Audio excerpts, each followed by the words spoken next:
When growing a real estate team goes wrong, why are so many agents making less money after they start a team?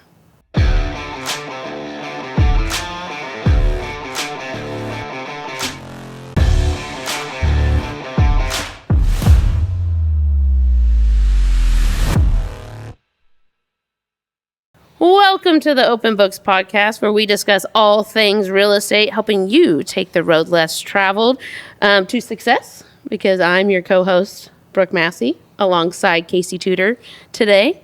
If you please like, subscribe, click the little bell, do all the little things because you love all of our content, that would be awesome and very helpful. That's right. That is how the old tube of you works. You of tube? Tube of you. Tube of you. I like it. Yeah, that's right. I'm gonna start my own brand. Watch out, YouTube. Because it just puts everyone in a tube. The tube of you is coming. And the Book of Faces is right after. I'm an idiot. I'm really just trying to figure out what I'm gonna say. No, I'm kidding. No. Yeah, we're talking about traditional teams today, right? And kind of how they can go wrong. Yep. And so I actually can kind of I kind of know what you're talking about whenever I'm doing deals with agents who I know are on teams with certain brokerages or certain teams, and I'm just like, man, this is a wild deal that we're doing here. You know, you can just kind of tell something's off. Yeah. So we're going to talk about kind of what goes wrong. Now, there's nothing wrong with doing a traditional team, and there's a lot of agents out there that need that type of structure. But as the team leader goes, we're going to kind of talk about what goes wrong. And so there's math behind it that no one explains, and we hear about that all the time. Like, oh gosh, why is my check so small? And it reminds me of that story of that kid that gets in the car with his first paycheck, and his family took him to his job to get it, and he opens it and he looks at it, and he's just like immediately upset. And the dad's like, "What's wrong? Not what you thought?" And he's like, "No." And he's like, "You forget about Uncle Sam?" You know, I know what you're talking about. Oh, it's hilarious. Yeah. He's so upset. But there's math behind it that no one really understands because it is complicated. And then also, you know, these same teams they'll boast their numbers and like, oh, I sold 30 or 40 million or whatever it is. But, you know, at the end of the day, what does that mean for their future and their what they have in their pocket? Yeah. And then the hidden cost of managing people. So let's go back to the first one, Brooke, and explain to me a little bit about this math and what that kind of looks like. Well, I think a lot of people, like if you're a solo agent and you're in production by yourself, right? You really just have to take care of yourself. Which is hard enough. It is hard enough, right? Yeah. But then you start bringing on other people, and you're building a business. Mm-hmm. And really, it's just like anything. It's all about leverage, right? It's all about leverage. It's recruiting the right people. And I always bring up, like in my recruiting appointments in general, I'm like, think about it this way. Like and I'm just talking about recruiting, so people like understand like what it actually is. And I'm like, it's just hiring. Yeah. If you started a pet shop and well, it's just you. It's just you running the pet shop. You're the stalker, you're the cashier, you're the dog walker, you're the opener, the closer, all the things. You're managing all the things, taking care of customer complaints and all of that. Well, eventually that hits a ceiling. So you have to start thinking smart. Like, okay, what part of my business do I now delegate out first? Mm-hmm. And I think a lot of agents hurt with delegation. And wanting to give up the control.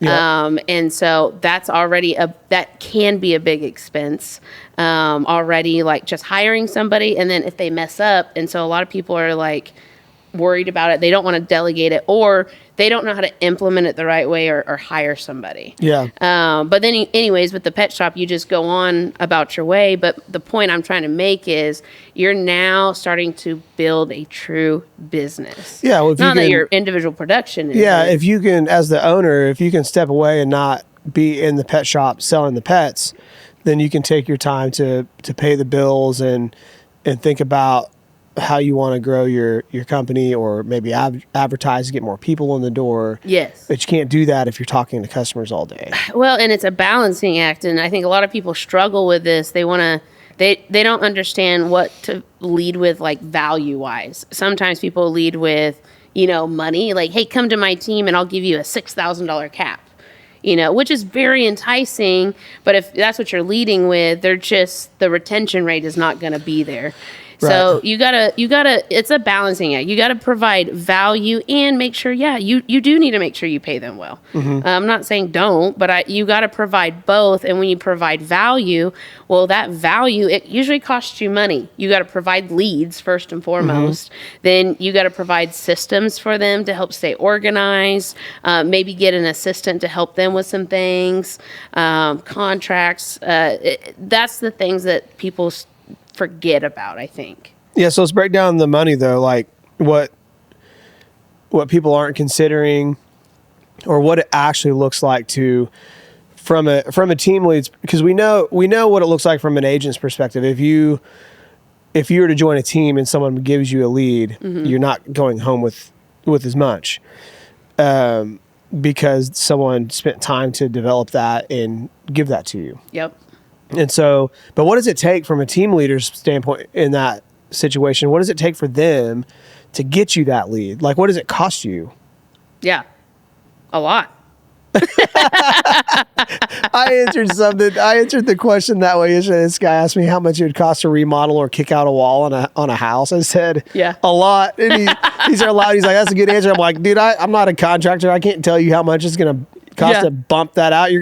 First of all, you're going to have to pour a new footing and a new slab. You have to tether it together. I know what needs to be done, but it's going to cost you a lot. Yes. But okay, let's go to the Zillow thing. Like, if you're a team lead and you're purchasing Zillow leads, you're paying a lot of money for those. Yes. Well, I guess it's all in the back end now. Used to be, I mean, there were teams spending like $15,000 plus a month, right? They're still doing that. There's still people, and not everyone does like Zillow. Some people do other things.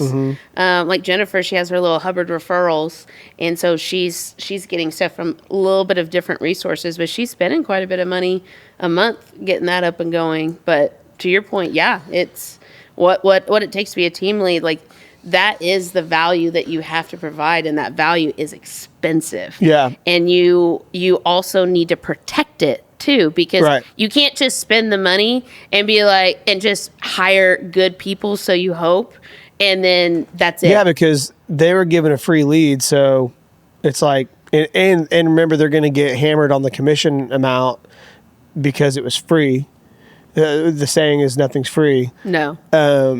So they get hammered on that amount. So like, they don't really care if they convert that lead per se. I mean, that's going to be your typical behavior anyway. So it's like trying to find someone who will follow up for less money. I mean, there's a lot of stress involved in that. Yeah. As a team lead perspective. Oh, I agree. I think if you're going to, because like traditional teams, like you said at the beginning, like there's so many people that do this and they make a very good living, like not dogging it, like it totally, that's not the way for us, right? And we'll kind of get into some of that, I'm sure, but there's just a level of responsibility that more people need to think about. Too many people start teams too early, and they don't really, they're only good at selling, and that's it. Not necessarily building a business and managing people and taking care of those people. And so you have to be smart about it. So if I were to go start a traditional team, when I'm talking about costs and stuff like this, the number one thing I would go and do is you'd need to be at a brokerage that can support your team. Right. Like I don't want to have to do all of the training, because I'm still going to have to do some sort of producing, I'm managing. There's a lot of time that I'm having to spend on other things. And if I can find somewhere that helps with maybe some of the systems, that provides a CRM for my team, or helps with training, I think would be the biggest thing, because that is a big, I feel like that's a big P&L item that people don't really think about either, because like I've brought on a really big Zillow Flex team to my downline. And one of the things that she was paying like $1,500 a month for coaching and training that her agents were going to every single month. But that was something that I was able to help provide for her. And that was a huge expense that was off of her plate. We're kind of talking about the third point, which is the hidden cost of managing people. But it's, and the hard part is, it's like, and people don't realize this, but they're the children in the family here. Like, it's like you got the team lead and then you got the children. Yes. They think they're grown adults, and they are, but yet it's like they go and stomp around because they don't get the things they want, or their commission split's not good enough, and they're just upset whenever they have no idea what their parents are going through to get them where they are. Yes. And they don't appreciate it. They don't value it. And I'm not talking about everyone. There's a lot of people out there like myself. Like, I'm just an opportunist. So like, if that was the opportunity that was presented to me to get into real estate, to get me going, like, I would have been appreciative of it. And then I would have made a plan to get out of it. Yes. Yes. But, of course, as a team lead, you have to understand that that's what your good agents are going to do. Like, your best ones are going to want out. Yeah. They're going to want to go start their own. Yeah. So it's kind of a ever revolving door. Yes. Which real estate is anyways. It is. But the more people can make, the longer they'll stay with you too, though. Yeah. I mean, you got to be, I think that's on the third point too, but we're just winging it here. So yeah, that's okay. Now I forgot what I was going to say. Oh, you have to like sit down with your team, and you're kind of you are, but you're not kind of reliable for their income. If you're not helping them, that's why they joined you. Yes, again, that's what that value. And if you're not thinking about those things correctly and balancing that all out, like, then they're just going to leave. Like, there's already an 87% fail rate of agents in this industry already. And then when you go in, like, have a traditional team, and you have to give them lower splits. That's like, it's just how the math be mathin', right? Yep. But I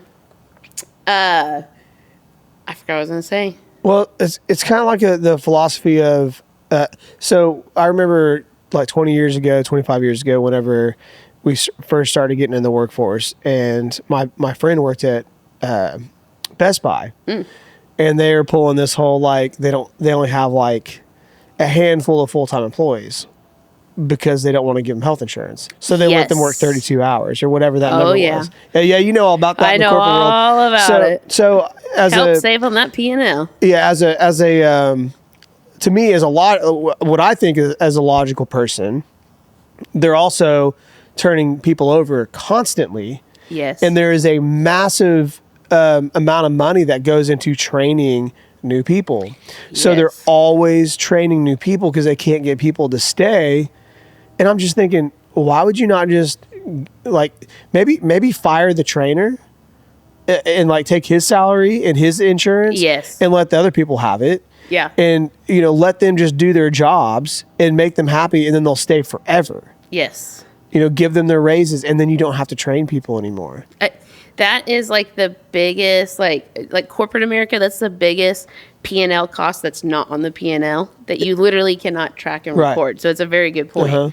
And because I remember being in the corporate world, like, it drove me nuts because we didn't have a good training program. And so anytime we had a new department manager or something, I was the trainer. So I had to stop what I was doing with my current job and go spend a few weeks. And then, over the next several months, that store was my focus, right? And I had to go in there and take care of it. But then people would leave. We didn't pay them very well, and, whatever else. They could go work at freaking McDonald's and make $15 an hour.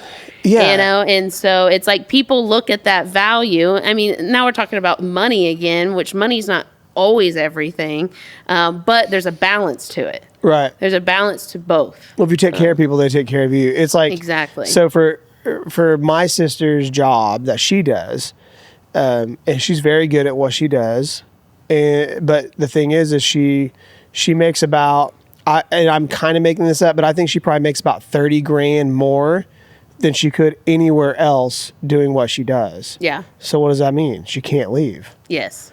And maybe sometimes she wants to, but you start looking out and you're like, well, shoot. Yeah. You I mean, know? $30,000, that's a lot. So it's like, and that's my point. Like, pay people just enough over where they can't leave, and then you can expect more out of them. Yes. Because it's like, if you don't like it, go make 30,000 less. Oh, yeah. You know, without a guarantee that you'll like it there either. I think you got to do that, but then you also have to have like culture. I think culture is another big P&L item, and things that people don't think about. Like, you can have the perfect system and all this stuff in the world, but if you have a crappy culture and you're mean to people all the time, where's the growth going to come? And that the people aren't going to stay. Because I know I've talked to so many people and they're like, my biggest flaw is I'm loyal. And I'm like, yeah, it is, because loyalty is not being returned back to you. And That's it's like, always the case, yeah. and it's like, you know, take that, like use that, like give them the culture, because those people eventually like burn out, and then they just leave somewhere else and go somewhere just because. Yeah. And sometimes it doesn't even matter about the pay. I go back to the parent thing. It's like when your kid says, and it's coming, don't worry. When Roan comes up to you and says, you don't do anything for me.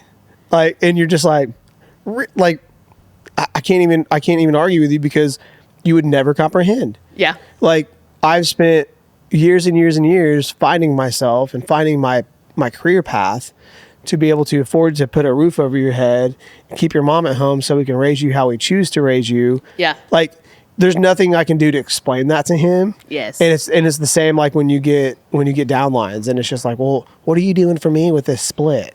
And it's like, well, I've said it till 2 or 3 a.m. for months, building systems out that you don't use that you need to use. You know, and it's like that conversation can go on and on, but those are part of what we're talking about, the hidden costs of running a team or running a business. Oh yeah. And it's like, and you got those hours at 3 a.m. that you're talking about doing those systems and stuff like that. I mean, there's times I've built out systems and I'm like, I swear if nobody effing uses this, like, you know, but that's just part of it. And sometimes they don't use it. Right. You know, or you build it out and you're like, it was a great idea at the time, but then as people start working it and it's like, oh crap, well that didn't work. And you can't get discouraged. You have to just be like, okay, well, let me tweak it, or maybe you cancel that subscription and maybe go to this one, you know? My favorites ones, they'll come and say, you know what we should do? And I go, well, first of all, is this going to cost me money and a lot of my time with no return? And they're like, maybe. But, or they'll go, perfect, I'm in. You know what we should do? And they give me an idea. I'm like, yeah, we already do that. Yeah. And it's just like, you pay attention to anything. But I want to talk a little bit about traditional teams versus like downlines and rev shares. Yeah. Because I think a lot of people don't really know the difference. And I think I know people totally misunderstand revenue share. And I think there's a lot of places out there that they use revenue share kind of as a smoking mirror. And it's like, it's very powerful, but they're starting to like really make it sound icky for people. And it's like, it's very powerful if you know how to do it the right way and then you're in the right system. Let's talk about why it sounds icky, because it oftentimes gets put in into the same category as like a Ponzi scheme. Yes. It's an MLM. It's like, okay, well, and that's okay. It can be an MLM, but it's not a Ponzi and it's not a pyramid, unless, like, because real estate can't go out of business like a makeup line can. Yes. And if there's value in that downline, in that setup, then everyone wins. It's not just a money grab, because you're not paying me a monthly fee to join my rev share. It doesn't work if people don't sell houses. Right. And so, but what they're getting is, if it's done correctly and it's not the smoke and mirrors, like, for example, if your company makes, let's say, $20 million in profit share, and we think, oh, we're going to get to split $20 million. Well, you don't. No, because then they're going to go buy a $10 million building over there. Right, exactly. So they're going to, and of course they should. I mean, 100%. like, come on, they're building assets. And then they've got overhead and all, whatever else. But they can manipulate that number, whereas a true rev share should be where it you know exactly what you're going to pay based on every single sale. It's like, yes. It's like, here's the house. Here's how much they got commission-wise. Where are they at on your downline? That's how much you get paid. Yeah, and the way we do it is, because you also people might think, well, if I'm going to join a downline and I've got 8, and I've got 3, 4, or 8 uplines, well, they're just eating up all the commission. Well, I 100% understand why you would think that, but the way we do it is it comes from the top. It comes from the brokerage, what we would make. Yes. And we take that and we split it back up depending on what the commission splits are. And so as an agent here on a downline, if you're at 80% commission, you're getting 80%. This is the easy math. If anyone wants to understand rev share real quickly, and you can look at any system and pretty much understand it. If everybody, and I've studied a lot of them, if everybody is on an 80-20 split or an 85-15 split, that means 20% goes to the house or 15% goes to the house. Ask them how much the house makes profit. Or has to make. Per house. I can promise you, a majority of people out there, they'll tell you they make 10%. 10%, yeah. So if that means they make 10% and 20% went to the house, well, 10% of that 20, that's already half of it. That means 10% is left over for rev share to go out to the agents. Yeah. And if it's on an 85-15, it's even worse. They get you with that. Like, okay, you get 5% more of your commission, but if you're in that and you want to build a long-term exit plan, well, you're only going to get 5% of that. Whereas like our system, we figured it out where the 20%, we only keep 2.5. So 17 and a half of that goes out to everybody. Right. That's the worst case scenario for know? our company is 2.5. Yeah. But best case with someone without a downline is 20%, essentially 15%. But yeah, as long as you can do the math to make sense of it, and there's not all these like in math, it's like in math class, it's like, well, this is the exception to the rule. It's like, well, we have to have 10%. So in most cases, you will have 0 overrides because the way the math works is there wasn't a profit on that deal. Yes. So sorry. Yep.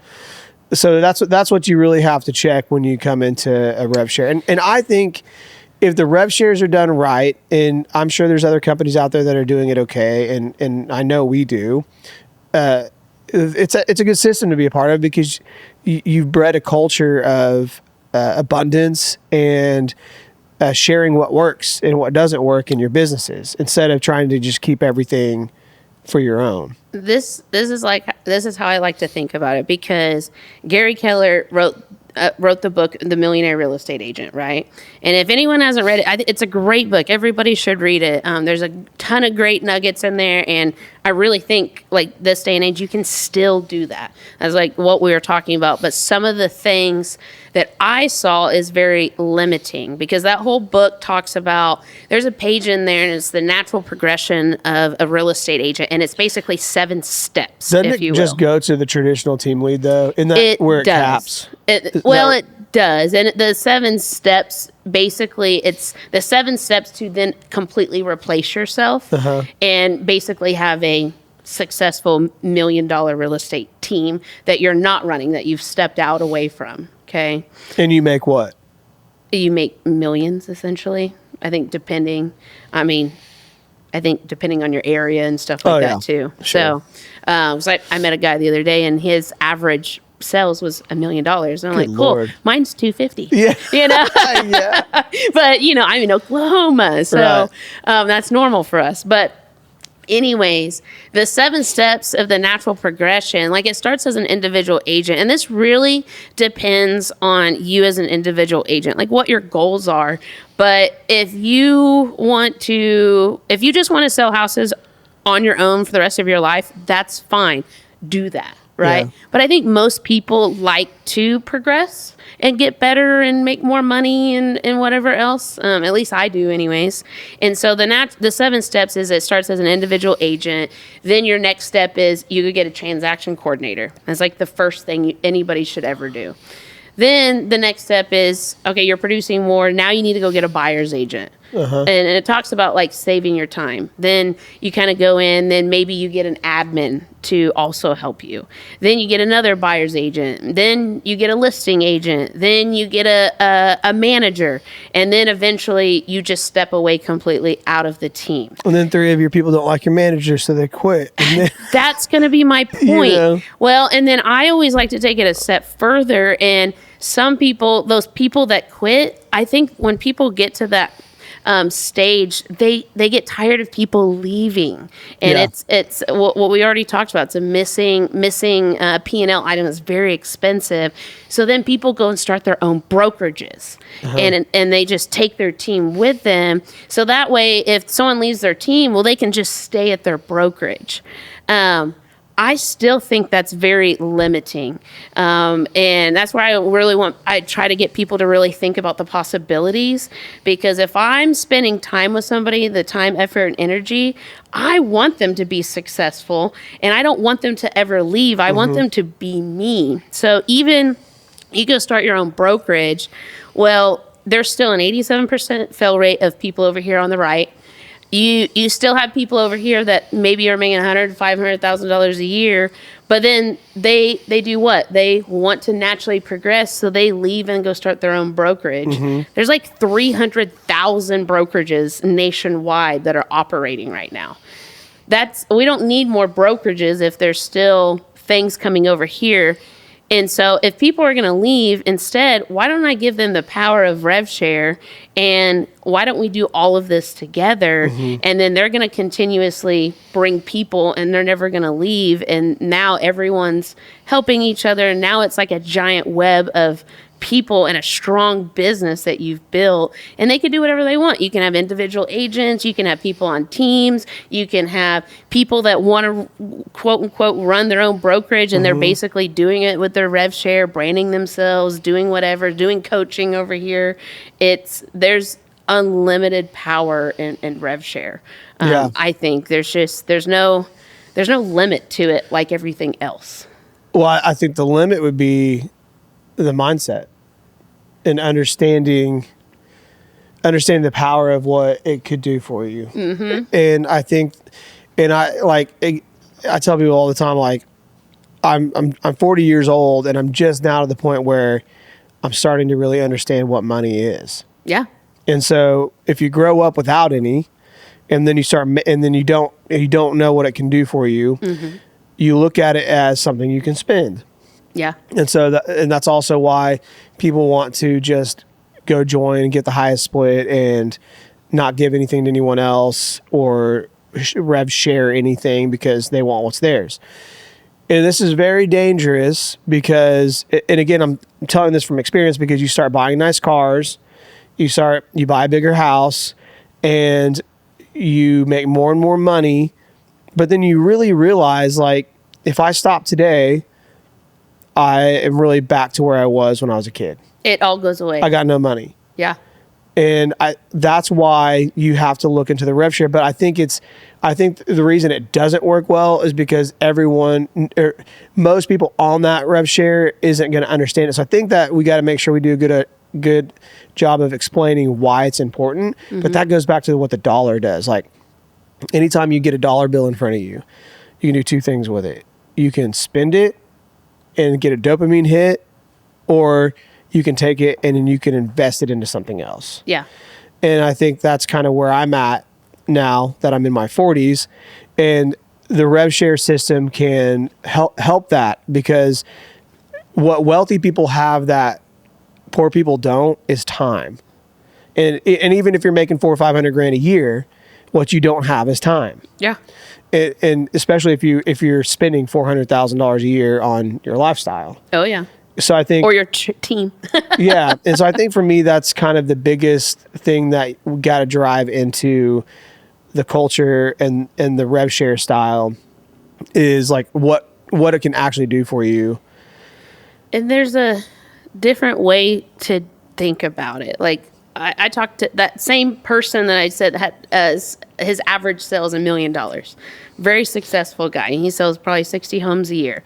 And he's from California or whatever. But he was talking, he's like, I'm just not going to recruit people and do all of this stuff. And I listened to him talk on a panel earlier that day, and he brought up a point that he gets so frustrated with the industry, and he brought up the fail rate of people failing, and he's like, I just want better agents out there producing so what's he so doing? I can work deals. And so I brought up a point to him, and I was like, okay, but I'm telling you So right what are now, you doing about it? how many times have you trained somebody that you probably liked just to get your deal to the closing table? And I just looked at him, and I could totally tell he was like, holy shit, I've done it a lot. And I'm like, all I'm saying is, what if you liked that person and you could see that they were actually going to be good quality, and like you wouldn't mind answering your phone here and there, you know, and also have backing of somewhere else that also helps you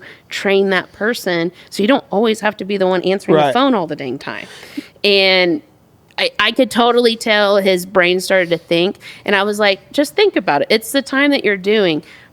I think you should still produce at a high level. I still produce at a high level, but I also, when I see those people, I like come and help them.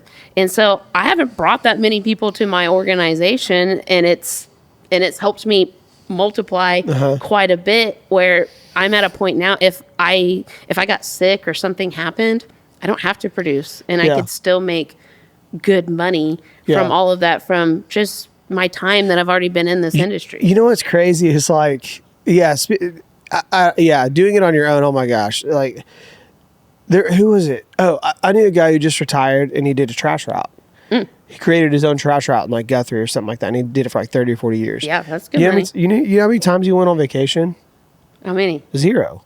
Oh. Who's going to take his trash route for him? Oh, that's a good point. That's a good point. You can't take a vacation. Yeah, so he never went anywhere. Yeah. So this last weekend, I went and played. You know, my hobby and my passion is music, and so I went with my band, and we drove to Alabama and played at a festival. And the beautiful part about it was, and this is not stress free, but I had people that went and did stuff for me, and I paid them. Yeah. But like, you know, could you imagine being a solo agent and having to get on Facebook and go, is there anybody that I could pay to go show houses for me? And so now you've got a Keller Williams agent asking an EXP agent to go show houses for him.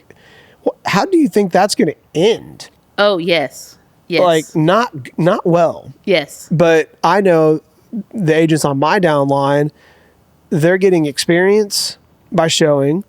And they're maybe new, and I tell my clients, like, hey, I'll be out of town.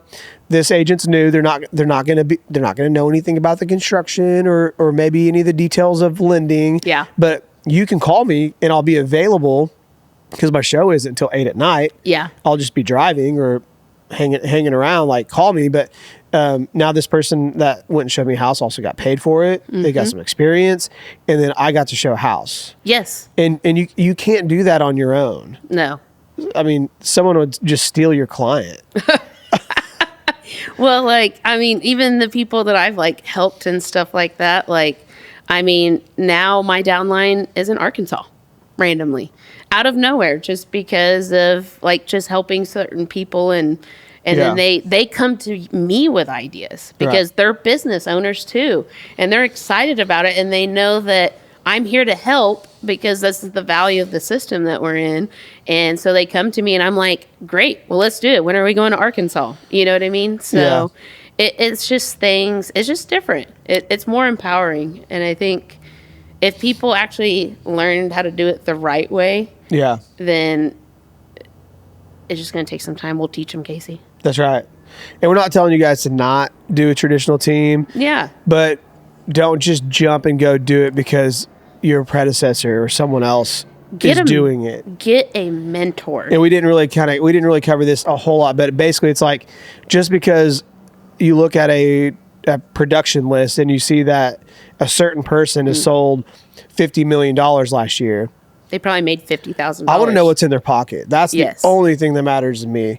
I don't care what volume I sell. If I only sold 10 million last year and made 500 grand, then I'm happy. I'd rather sell 10. I mean, that doesn't work. That math. But the point is that I don't care what my volume is. I care what I take home. Yes. And of course, now what I take home, that's what I have to worry about. Is what do I do with that money? Oh yeah. You know? Oh yeah.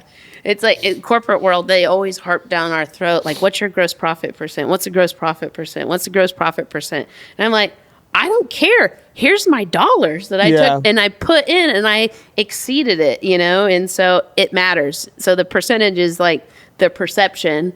It's important, right? You need to, you know, if you're going to hit that, great. But there's a whole laundry list of things that is out there that you have to pay for that you got to think about. So yes, no, to your point, traditional teams are still really great.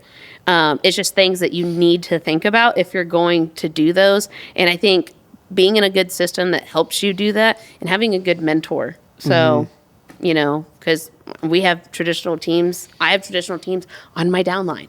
And I think that disconnect, or there's a disconnect in the fact that when you think you're going to go get your real estate license, you think that you're going to make all this money and you're working for yourself. Yeah. Well, that doesn't mean you get to keep it all. No, hell no. So that's I mean, man, it's crazy if you actually think about after taxes and everything, what you actually take home. And I mean, it's nothing. Like, that was probably the biggest thing when I went from my corporate job where they take all that crap out of your paycheck and you just like get your paycheck.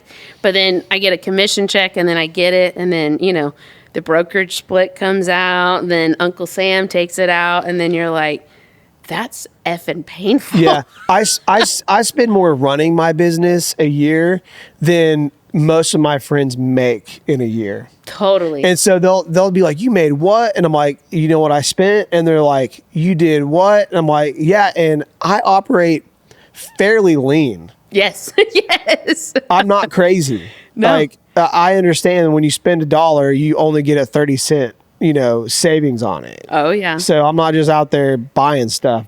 No, especially if you are listing, like you spend some money on some listings up front. I know sometimes it's like, wow, I have $2,000 on my credit card just from listing photos.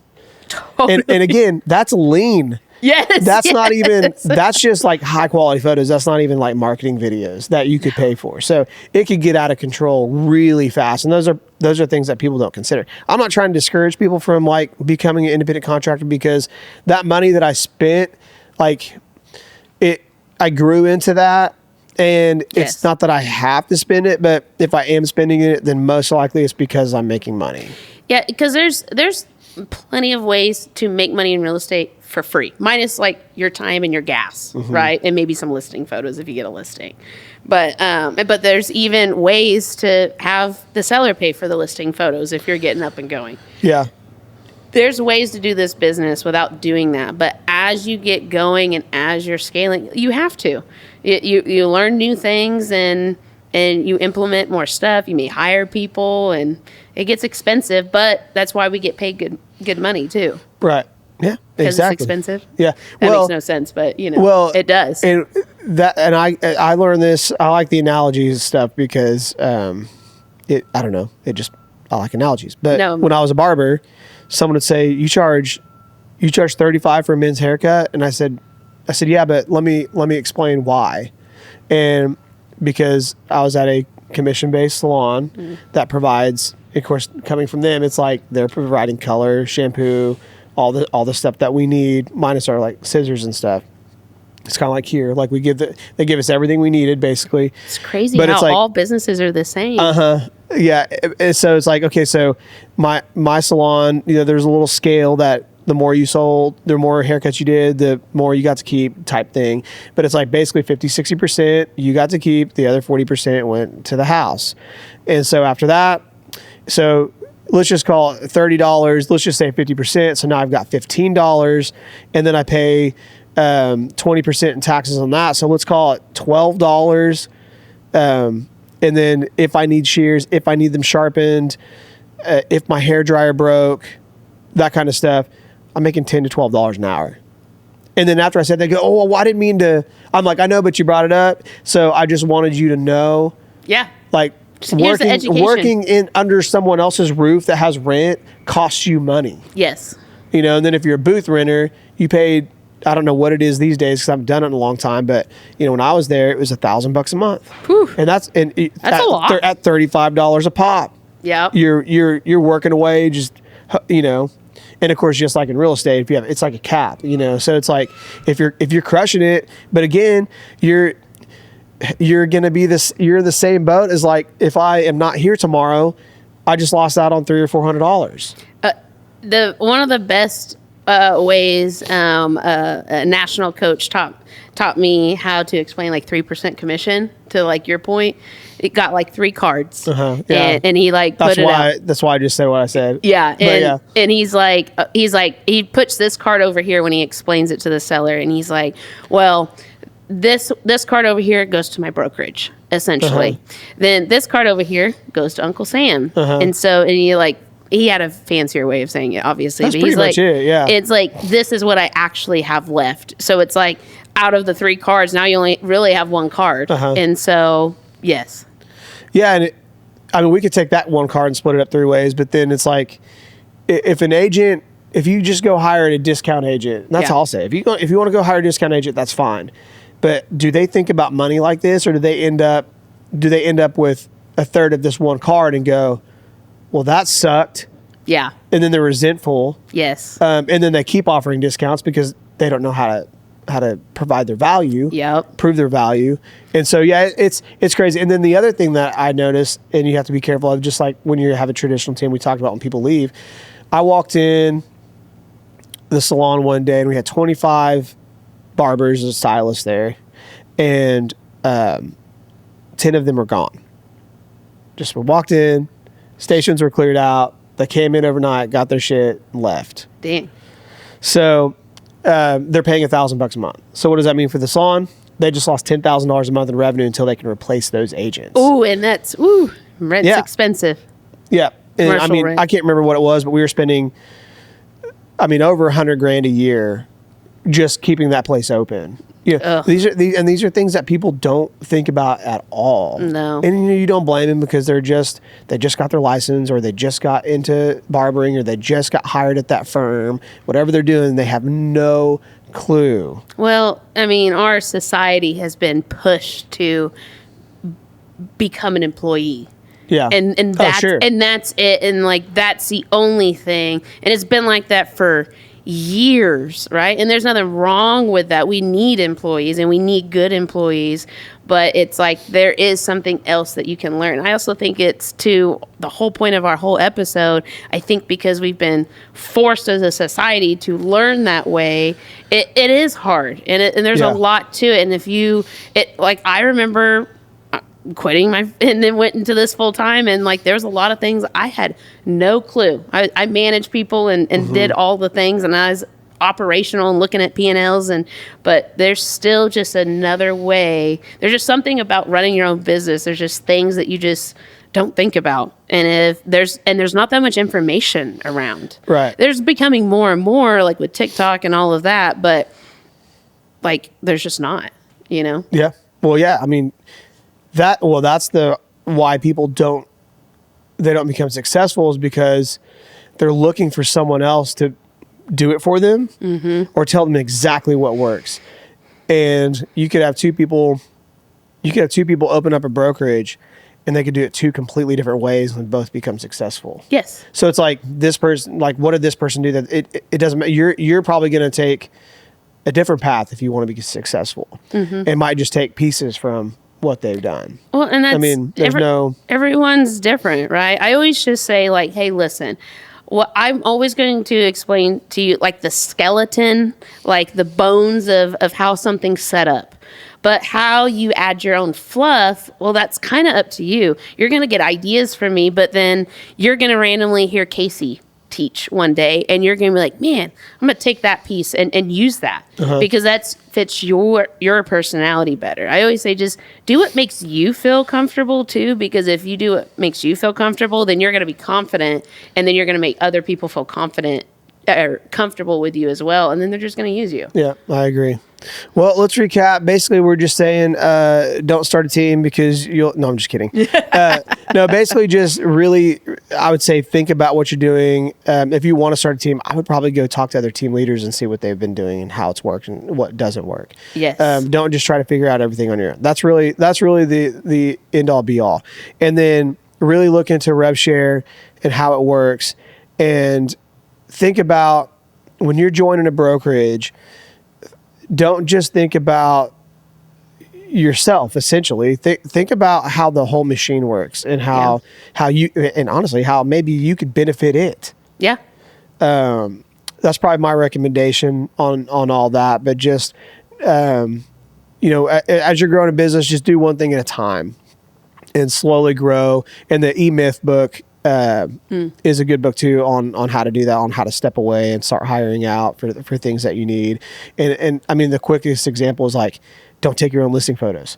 So that's the first person you're hiring is your photographer. That and get a transaction processor. Those are the first two things you do. So if you can do those two things, you've already started. So that's actually really positive. Yeah. So we'll end on that note. So hire those two people and you'll be well on your way to success. And if you guys like today's comment, if you liked today's content, there you go. Please like, subscribe, click the bell for future notifications, and we enjoy hanging out with you guys. So we will see you the next time. My name is Casey Tuter, and this is Brooke Massey.